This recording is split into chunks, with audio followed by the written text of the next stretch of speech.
Welcome to The Explainer. Today we're breaking down a really powerful strategy that's not just about managing your money, but about managing your own mind. It's a framework built to protect you from what is often your own worst enemy as an investor, yourself. Okay, so let's dive right in by talking about a problem that every single investor deals with. It doesn't matter if you're a seasoned pro or you're just getting started.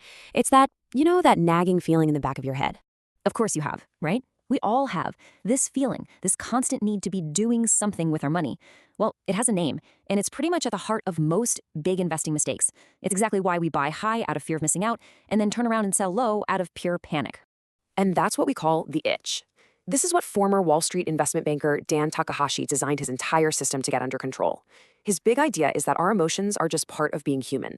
So instead of trying to fight them or pretend they don't exist, we need to build a system that manages them for us. I mean, this is a guy who started investing when he was just 12 years old and co-founded a hedge fund by 26. He saw firsthand, over and over again, how emotional decisions can absolutely destroy wealth. So he says, instead of fighting that urge to act, let's give it a dedicated, controlled place to live. A place to play, really, so the rest of our money can just grow completely untouched. And this right here, this is the core of the whole solution. It's about a strict separation of your investment capital. But honestly, it's about way more than just splitting your money. It's about splitting your entire mindset. And the division itself is so simple, but it's incredibly powerful. You see, the vast majority of your capital, we're talking like 90%, goes into a super stable long-term portfolio. That's your core. And then that little slice, that other 10%, well, that's where you get to scratch that investor's itch. What this separation does is it builds a kind of mental firewall. So on one side, you've got your long-term fortress. This is basically your insurance policy for the future. And you know what? It's designed to be boring. Then on the other side, you've got your short-term sandbox. That's your space for action. And by keeping them totally separate, any risky stuff you do in the sandbox can't burn down your fortress. All right, so first, let's talk about the foundation of the whole strategy, that long-term portfolio. This is the part that's going to do all the heavy lifting for your wealth creation over the decades. The main goal here is just stability and resilience. You're not trying to pick the next hot stock. No way. Instead, you're basically buying the whole world through diversified, low-cost funds. Things like stocks, bonds, and commodities. And you just let them compound. The strategy is super simple. Buy, hold, and only rebalance when the math tells you to. But there's one very special ingredient that makes this a real fortress. You see, almost all financial assets, stocks, bonds, even the cash you have in a bank, they have this thing called counterparty risk. If the company goes bankrupt or the bank fails, poof, your asset can become worthless. So to protect against this kind of systemic risk, Takahashi says you have to hold some assets that have zero such risk. And that's where this quote just hits the nail on the head. He recommends putting about 7 to 10% of your portfolio into precious metals like gold. He calls it the grand defense. It's not there to make you rich quick, it's there to protect you when everything else fails, which is exactly what it did back in the crises of the 1970s and again in 2008.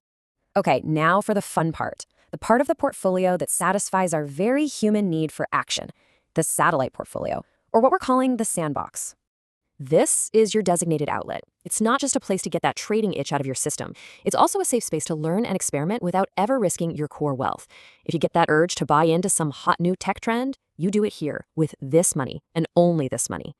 But, and this is so important, even in this play account, your decisions aren't just random.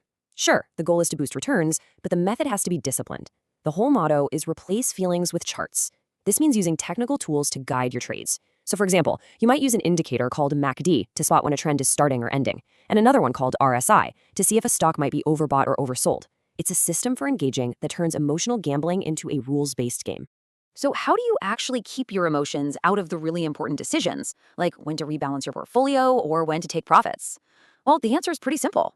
You take yourself out of the equation completely. This idea of shaving the peak is just so powerful.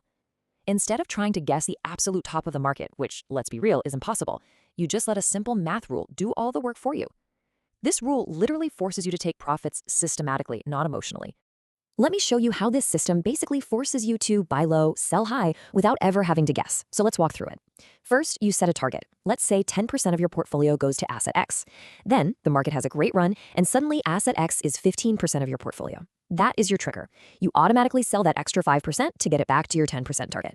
And just like that, you've locked in your gains, and now you have cash to reinvest in other parts of your portfolio that are under their target. In other words, the assets that are currently on sale.